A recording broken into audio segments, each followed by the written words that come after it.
Olá, meu nome é Andréa Martello, sou editora associada da Desidades, revista científica da infância, adolescência e juventude, que nesta edição traz uma entrevista intitulada Educação Emancipatória, Juventude e Reforma do Ensino Médio. Esta entrevista foi realizada com a professora Maria Luísa Susequinde, que é professora do Departamento de Didática da Universidade Federal do Estado do Rio de Janeiro, Unirio. Professora Maria Luísa é pesquisadora, bolsista em produtividade pelo CNPq na área de currículo. Para entrevistá-la, convidamos o professor Fábio de Barros Pereira, que é doutor em educação pelo Programa de Pós-Graduação em Educação da Universidade Estadual do Estado do Rio de Janeiro, UERJ, e o professor Fábio é professor da Rede Estadual de Ensino e do DEGASE. Boa tarde, Andréia. Boa tarde, Maria Luísa. Eu queria, antes de tudo, agradecer o convite honroso. Fiquei super entusiasmado com a possibilidade de ter essa conversa com a professora Maria Luísa, que é alguém que eu acompanho a trajetória há muito tempo, com muito interesse, com muita atenção e entusiasmo, né? Obrigada, Fábio, por essa honra, né, por esse orgulho de ser entrevistada por você. Eu acho que nós somos parceiros na educação e na luta há muito tempo. Eu agradeço ao editorial da revista, ao corpo de editores, a honra de estar aqui conversando com vocês hoje. Eu queria te fazer uma pergunta que para mim é inevitável, né? Eu acompanhei muito de perto, eu sei que você também, né, as ocupações de escola em 2016. A gente vinha no período as políticas públicas que hoje ganham, né, que são consolidadas, elas começam a ser experimentadas nas redes naquela época, um pouco antes, elas começam, enfim. E em 2016, os estudantes ganham as escolas, eles tomam as escolas, eles assumem o controle das escolas, né? Eu acho que é algo importante para a história da educação, não pelo ineditismo, né, mas pelo simbolismo, pela força que teve o próprio processo de ocupação, um processo que no Rio de Janeiro foram mais de 50 escolas, no Brasil inteiro em torno de 1.000 escolas foram ocupadas. Então, acho que marcou um capítulo importante, singular da história da educação. Mas, a despeito de todo aquele alento, aquela esperança que surgiu naquele momento, né, enfim, de achar que algo importante, novo, né, acontecia nas escolas, numa reversão de expectativa profunda, a gente sai de uma circunstância onde uma política pública ela começa a nascer, né, das escolas brasileiras, né, começa a se construir de baixo para cima, a gente acaba tendo, né, nessa virada de mesa, a gente acaba tendo uma reforma da educação que não tem nada a ver com aquela que foi proposta, feita por medida provisória, de cima para baixo, por um governo conservador. Eu queria que você falasse um pouco dessa experiência que eu sei que você acompanhou tão bem. Desperdiçamos essa experiência? Ela se perdeu no tempo e na conjuntura? Eu considero um privilégio eu ter podido ocupar as escolas junto com estudantes e professores em 2016.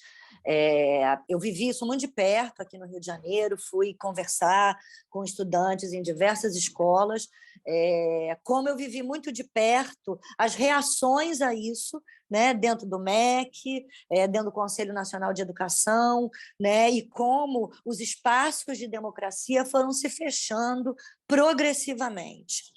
Mais do que uma professora que foi testemunho histórico desse processo, mais do que uma pesquisadora que pesquisou e escreveu sobre isso, eu estava lá, né? Eu estava nesses dois espaços, e não de modo dicotômico, mas buscando a mesma coerência, né, que é a defesa de um projeto de educação republicano, de uma educação democrática, né, e que tem todas as características que a gente pactuou na Constituição Federal de 88, na LDB, uma educação antirracista, com gestão democrática, antimisógina, inclusiva para todas, todos, todos, né?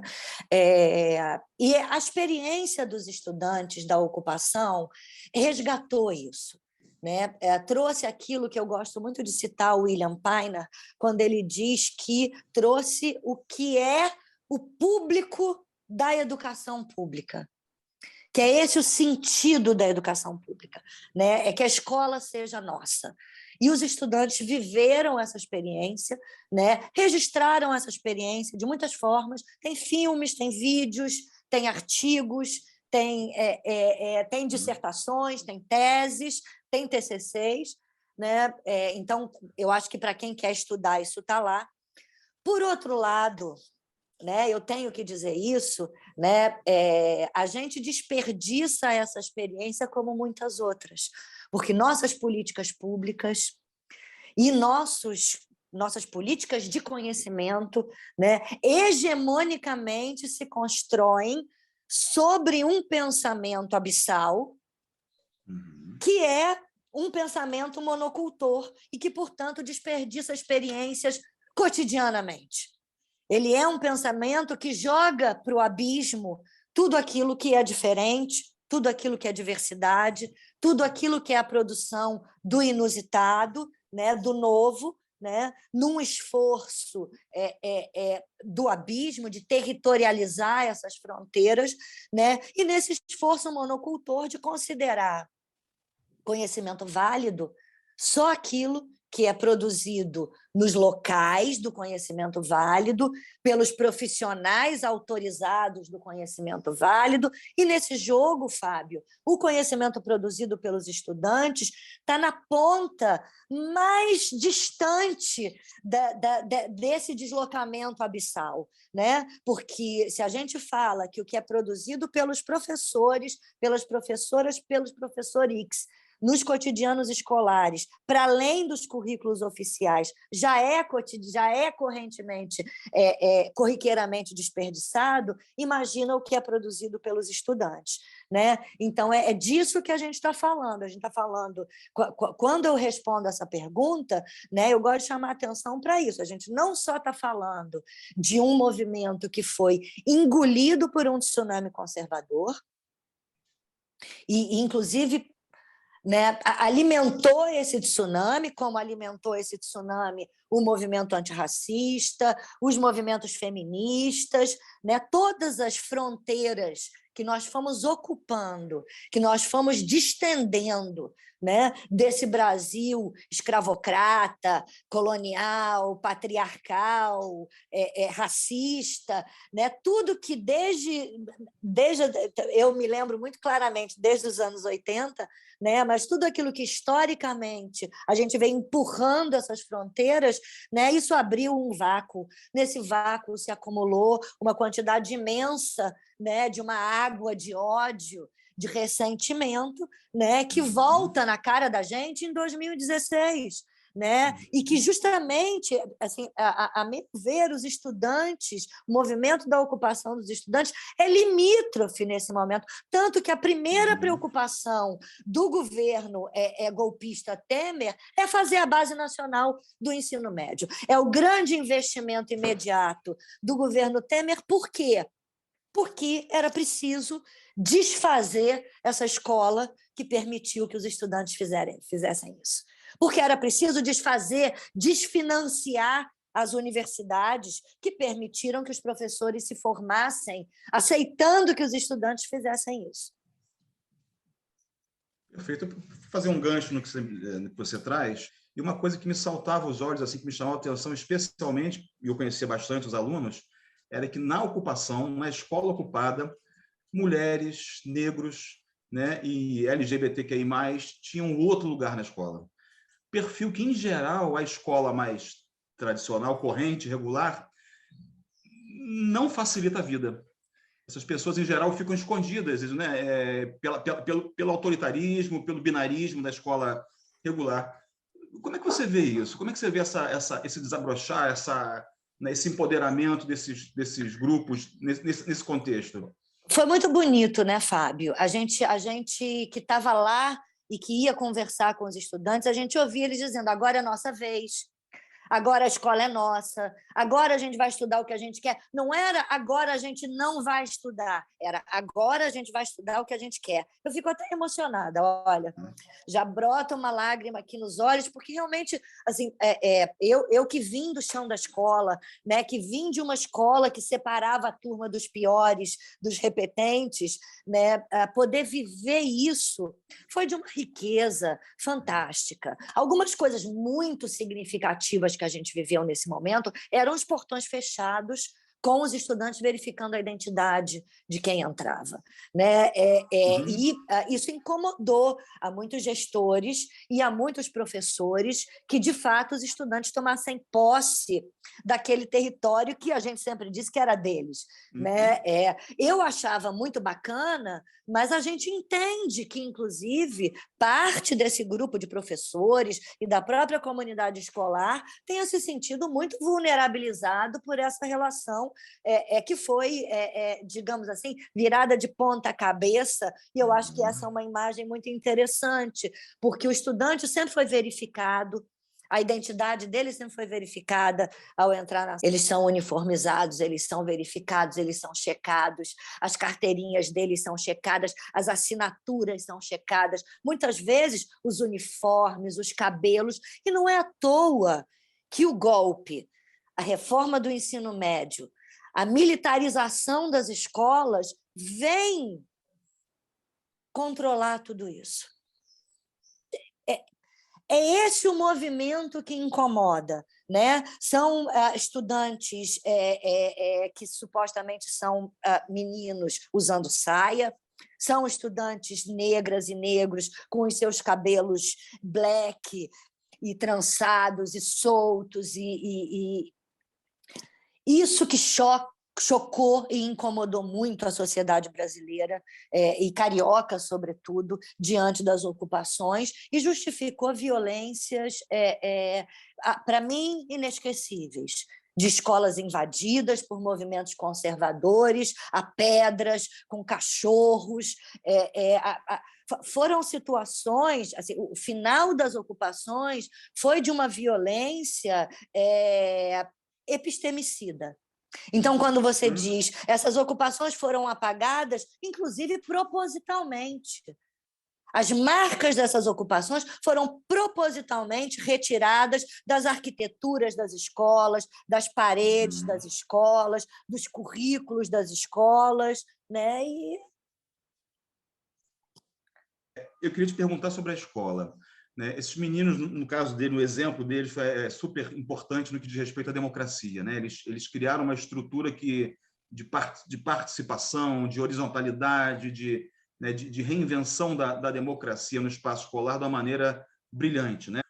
Na sua opinião, qual é a potência da escola do ponto de vista, né, na possibilidade de reconstrução da democracia brasileira? O que a escola tem a oferecer em termos de reinvenção da democracia, da experiência participativa, dos currículos?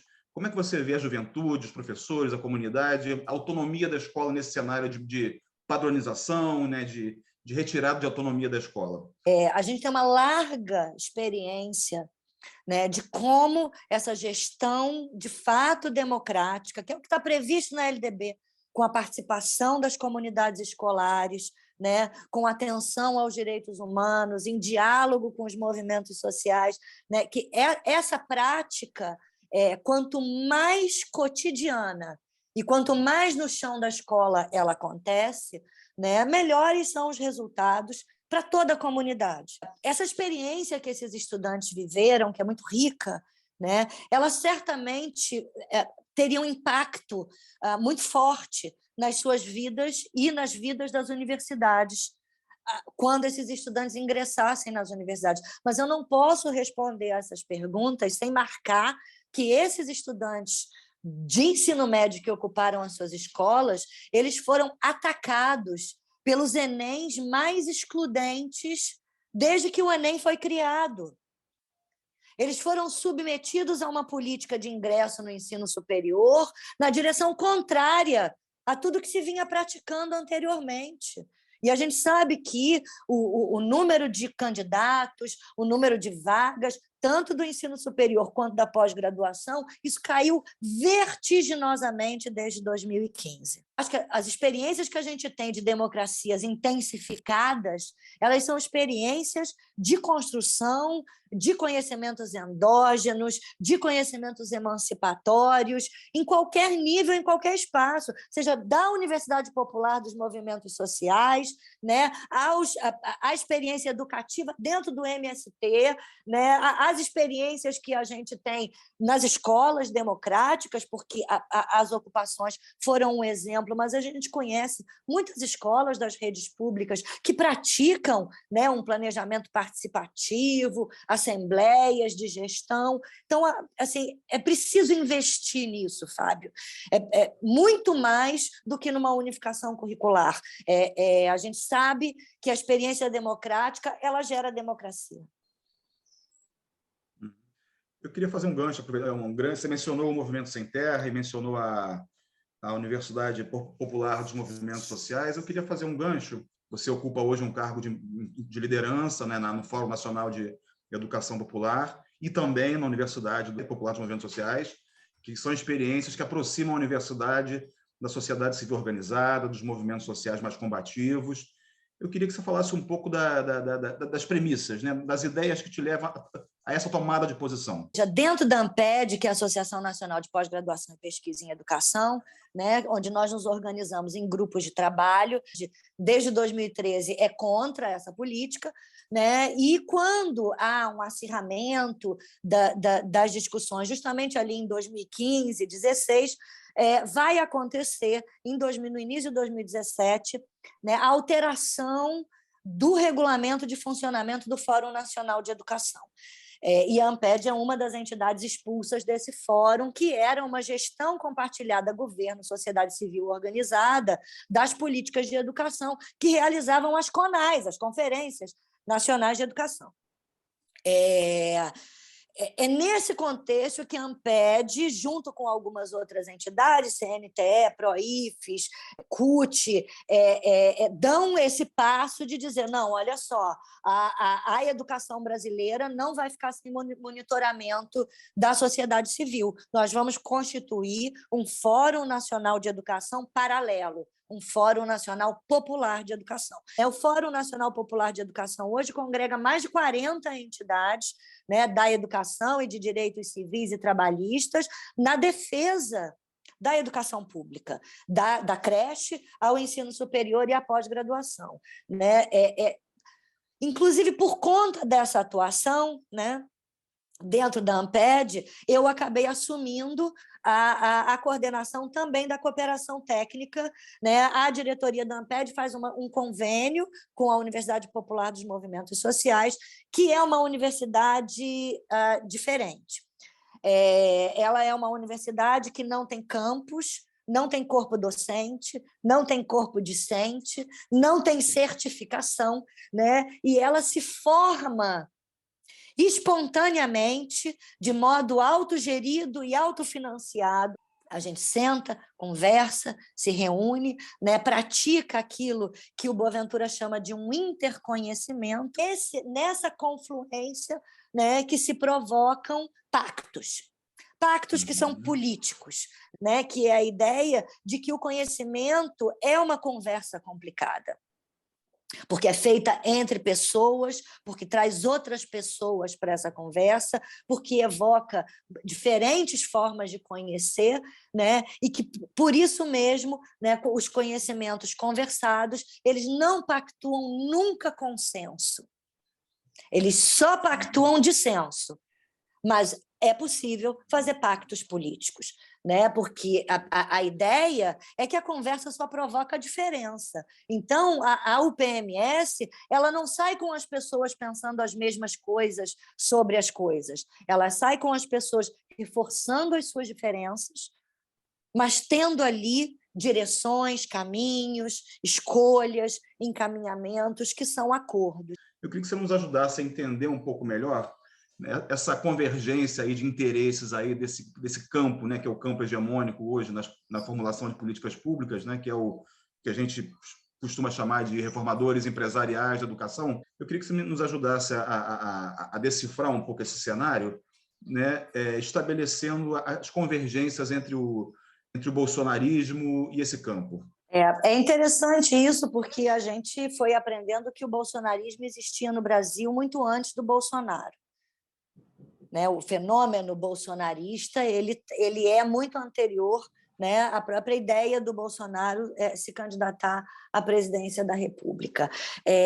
A gente vai observando, né, e eu tenho estudado isso detidamente desde 2014, né, mas eu diria que é muito, muito visível no MEC, ali nos anos 2012, né, já no final do primeiro mandato da Dilma e no caminho para o segundo mandato, é visível ali que o MEC se torna o primeiro palco de disputas que vai ser o palco do golpe de 2016. Tá? É ali que vão começar a debater os defensores de uma educação republicana, né, com outros atores da sociedade. E aparecem ali muito fortemente organizados os reformadores empresariais, cujos interesses se associam aos interesses do mercado. Né? São pesquisadores que já estavam ali. Ali você tem uma composição, né, nesse período, de um movimento pela Base Nacional Comum Curricular, né? Então, concorrem ali no MEC, entre 2012 e 2015, alguns projetos de nação. Mas você tem visivelmente um grupo tomando território dentro do MEC, que são os reformadores empresariais, que têm um interesse direto nessa simplificação da educação, nessa redução da educação, em políticas de controle do ensino e da aprendizagem, porque o desenho político da Base Nacional Comum Curricular é muito menos simples do que uma lista de coisas que o professor tem que ensinar. Uma lista de coisas que o professor tem que ensinar, acrescido de um conjunto de materiais didáticos que são unificados, padronizados, né? E o que tem de mais cruel, demonizador, né, é uma política de avaliação que, na verdade, é uma testagem externa controlada, censitária e hierarquizante, com resultados publicados, né, que colocam a própria rede em disputa com ela mesma. Né? Então, a gente que é do campo do currículo, né, a gente sabe que controlar o que o professor vai ensinar já é muito difícil, mas existem muitas experiências disso. Né? Os defensores das bases, sejam os defensores mais à esquerda, e eles também estavam dentro do MEC, e esse documento circula por aí, né, que era um documento sobre direitos da aprendizagem, né, que tinha um objetivo de controlar menos a aprendizagem, mas de ser uma base nacional, uma base comum nacional, né, que seria primeiro comum, primeiro discutida com as redes, com as escolas e depois nacional. E aí a gente tem um outro movimento vencedor, que é um movimento onde especialistas, com muito pouco diálogo com a sociedade, montam uma política que primeiro é nacional e depois ela é comum. Porque primeiro ela é montada com um projeto de nação, né? E depois ela tem que ser comunizada, né?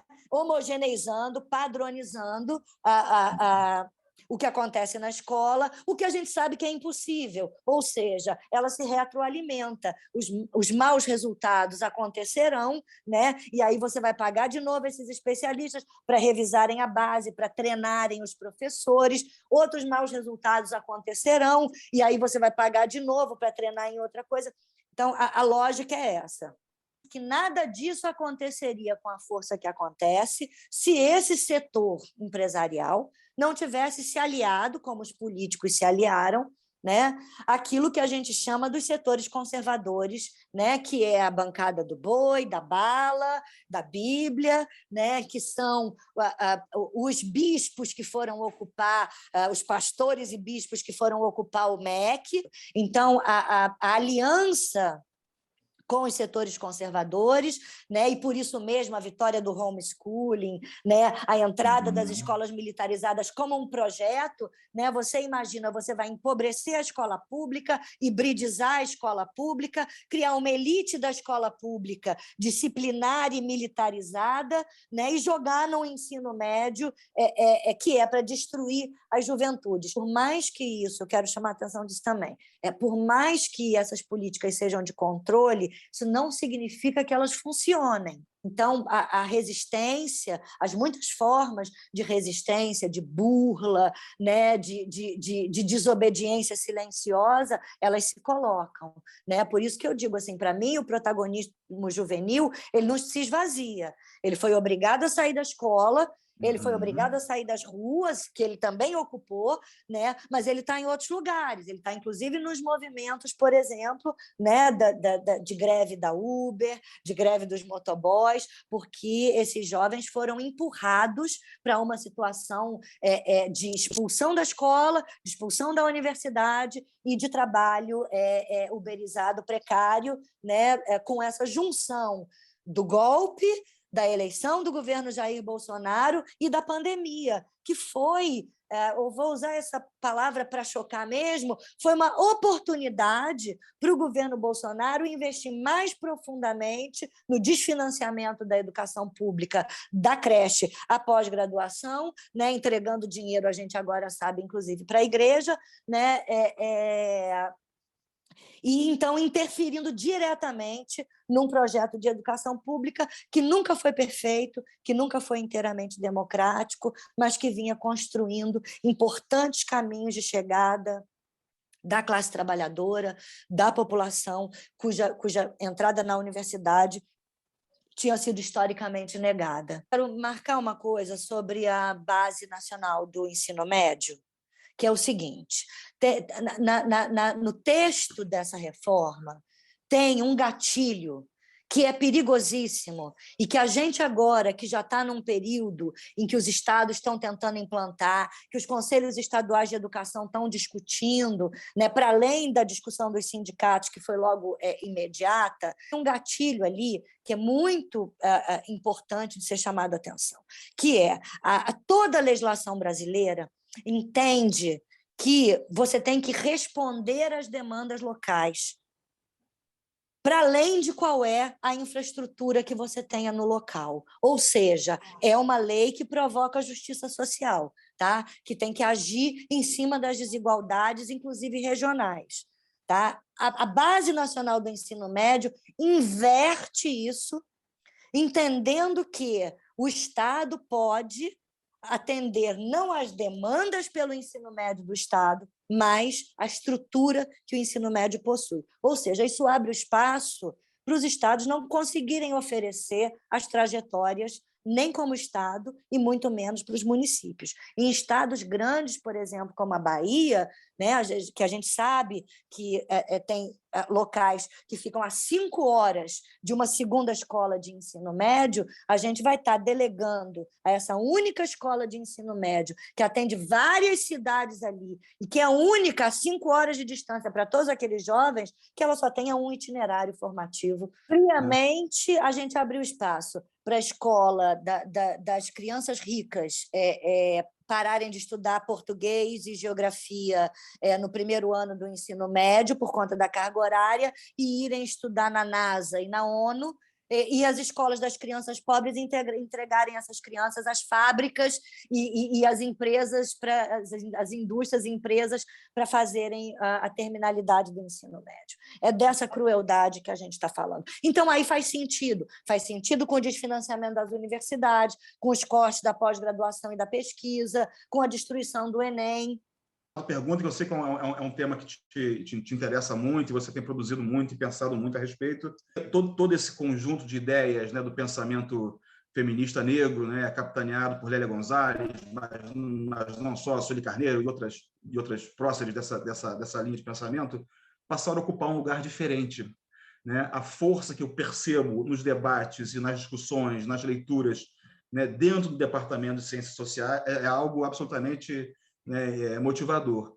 E eu sei que isso te interessa. Então, eu queria te perguntar, o que você acha de que maneira você acha que a interseccionalidade, né, que tipo de mudança, né, ela produz na escola, na juventude, na formação de professores, né, para além da pesquisa, que é evidente, né? Como é que isso transforma essas relações na escola? É muito interessante, né, a gente ver esses caminhos teóricos que acontecem. Como você bem disse, eu fui aluna da PUC, da Pontifícia Universidade Católica do Rio, na década de 80, e fui aluna da Lélia. E é muito interessante, Fábio, se a gente pegar esse frame, esse arcabouço teórico do pensamento abissal, né, para te responder isso que você está me perguntando, né, porque a universidade, a ciência, como o direito, como a igreja, né, são o locus fundador desse modelo de pensamento abissal, ocidental, branco, masculino, europeu, científico, Sim. né, que nasce com o direito romano-germânico, inclusive, né, e que é extremamente excludente de tudo aquilo que não é igual a si, né? É um pensamento que sofre de um narcisismo muito grave, né? Rejeitando tudo aquilo que é diferente e achando que o diferente, no mínimo, é pior, né? Acontece que esse pensamento ele se torna tão dominante que ele se torna preguiçoso, ele para de ter que dar explicação para o seu poder todo, né? E para de ter que se importar, inclusive, com a existência dos outros, né? Nessa preguiça e nessa arrogância, ele chega a acreditar que ele é único, né? E nunca foi. Então, esses conhecimentos sempre estiveram lá, e é importante marcar isso, né? Fala-se muito de interseccionalidade nesse momento, mas isso é uma discussão muito antiga, né? A intersecção é uma crítica dentro da epistemologia crítica, né? É a crítica da crítica, então a epistemologia crítica secciona o entendimento da sociedade através da classe, e a interseccionalidade sugere que a classe não é o suficiente para que a gente entenda certos fenômenos de violência e exclusão, não jogando a classe fora junto com a água do banho, né? Mas entendendo que, por exemplo, quando você fala a pessoa que é tida como fundadora do pensamento interseccional, que é a Kimberlé Crenshaw, que vem do campo do direito, né? Ela diz isso, assim, quando você olha duas mulheres negras, da classe trabalhadora, com pouca escolaridade, disputando um emprego, o que vai diferenciá-las? São outras secções. Então, se ela tem filho, se ela é mãe solteira, se o marido tem um emprego estável, se ela mora longe do trabalho, se o filho é crescido ou pequeno, se o filho é presidiário. Então, são esses múltiplos cortes que passam a ser entendidos como cada vez mais importantes para se produzir conhecimento, para se praticar a teoria social e as ciências humanas no Brasil. E aí, veja, usando a ideia do pensamento abissal, se esses modos de produzir conhecimento, né, que a gente vai chamar de negros, feministas, decoloniais, originais, tradicionais, se eles estavam o tempo todo sendo jogados para fora do território da universidade, eles estavam o tempo todo lá, né, abalroando essas fronteiras e dizendo: a gente existe, a gente está aqui, a gente faz parte, né? E, obviamente, foram tomando território. Né? Foram tomando território, e aí, quando você diz, nossa, todo mundo está falando de interseccionalidade, os territórios foram tomados. É por isso que o pessoal está tão preocupado, né? É por isso que eu digo que o movimento Bolsonaro é a invasão de uma onda de um último respiro conservador, e é por isso que eu chamo de tsunami, porque o tsunami esvazia, a onda continua vindo. E eu acredito realmente, na minha análise, né, que esse tsunami está se esvaziando e que a gente já está vendo vários setores da sociedade civil protagonizando o debate. Mas veja, quando a gente pensa assim, é o pensamento feminista negro que influencia os movimentos sociais? Não, são os acontecimentos da sociedade, os movimentos sociais que obrigam a universidade a autorizar o pensamento negro feminista. Na verdade, eu queria te perguntar um pouco sobre a sua passagem como pesquisadora pelo Degase. Você sabe que eu trabalho no Degase, é o que me interessa, que toma o meu interesse científico, é o que eu tenho pesquisado e tenho atuado nas escolas. E eu queria te perguntar duas questões. Primeiro, como foi a sua passagem pelo Degase, a época em que você pesquisava o tema, que você teve presente lá no antigo Instituto Padre Severino, que agora é o Instituto Dom Bosco, né? Como é que você via a realidade dessa juventude e como é que você acha que a democracia pode chegar nesses espaços? Como é que a gente democratiza esses espaços? Porque é uma escola diferente, né? A gente não está falando só de participação, a gente está falando de outras dimensões da democracia. A gente, quando fala de decolonialidade, né, e de pós-estruturalismo, a gente fala muito de movimento, de deslocamento, né, de deslocar o norte.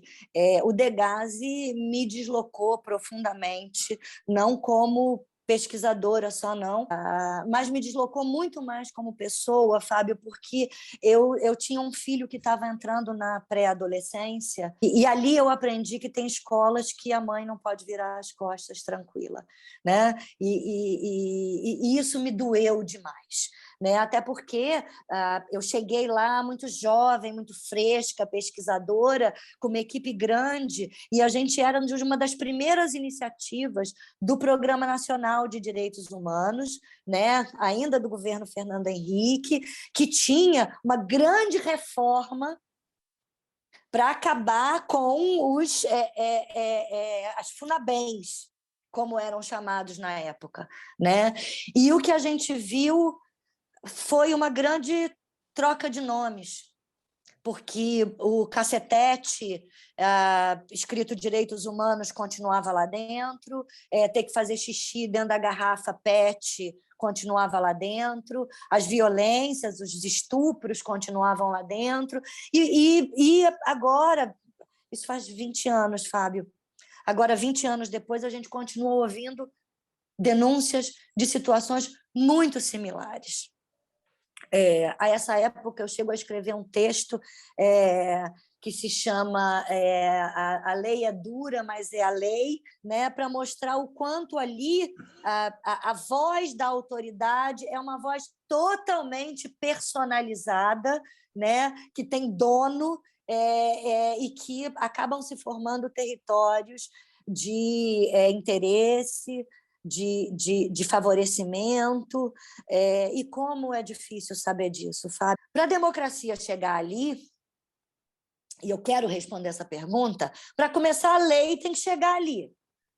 Então, os promotores públicos têm que sair dos seus apartamentos no Leblon, na Gávea, né, ou na Avenida Paulista, dos seus escritórios, e ir lá. A escola tem que sair de lá.